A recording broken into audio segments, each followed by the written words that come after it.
ससुरा में नहीं रहबौगे गे मैयो अब ससुरा में नहीं रहबौगे। हमर सासू हर जाइया छऊ रोज लड़ौगे।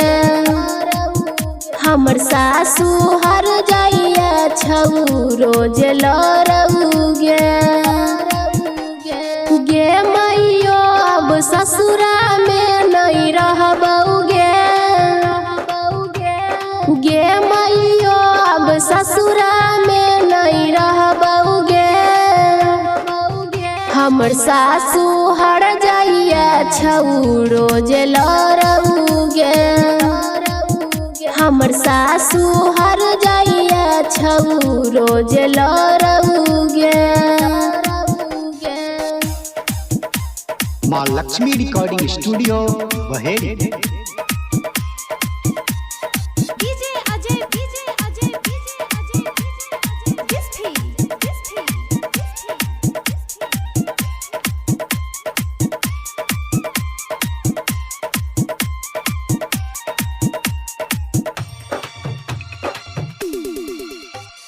एतही खैबऊ एतही रहबऊ एतही जिंदगी बीतैबगे। राजा जी हमर अच्छा छै कन खाता में पैसा भेजतै गे।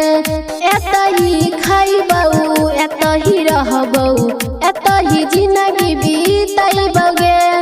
राजा जी हमर अच्छा छै कन खाता में पैसा भेजतै गे। छोटकी बड़की के बात में अब नहीं रहबौगे। छोटकी बड़की के बात में अब नहीं रहबौगे। हमर गोतनो हर जाइया छऊ रोज लड़ौगे। हमर गोतनी हर जाइया छऊ रोज लड़ौगे।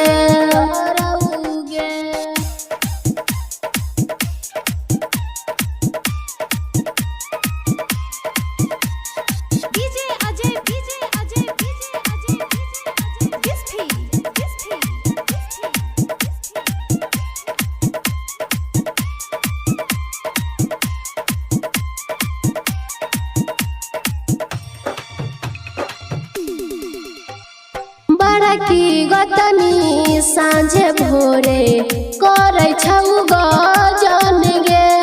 फोनमा पर हम राजा जी के देलियै बताई गे। बड़की गोतनी साँझे भोरे करे छऊ गजन गे। फोनमा पर हम राजा जी के देलियै बताई गे। सब कुछ में हम आधा हिस्सा लेबैगे। सब कुछ में हम आधा हिस्सा लेबैगे। हम ननदी हर जाइया छऊ रोज लड़ौगे। हमर सासू हर जाइया छऊ रोज लड़ौगे।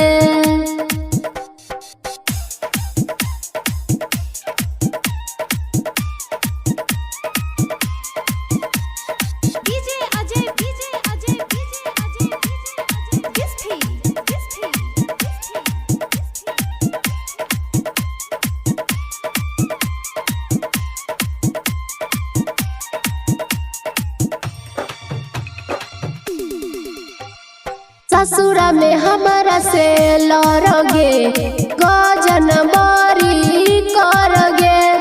दूनू मगिया से कुछ नहीं कराबऊ बाध हमारा भेजै छोगे। ससुरा में हमारा से लड़ोगे गजन बरी करोगे। दूनू मगिया से कुछ नहीं कराबऊ बाध हमारा भेजै छोगे।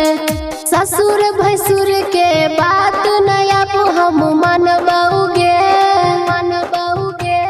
ससुर भसुर के बात नया हम मनबौगे। हमर गोतनी हर जाइया छऊ रोज लरउगे। हमर गोतनी हर जाइया छऊ रोज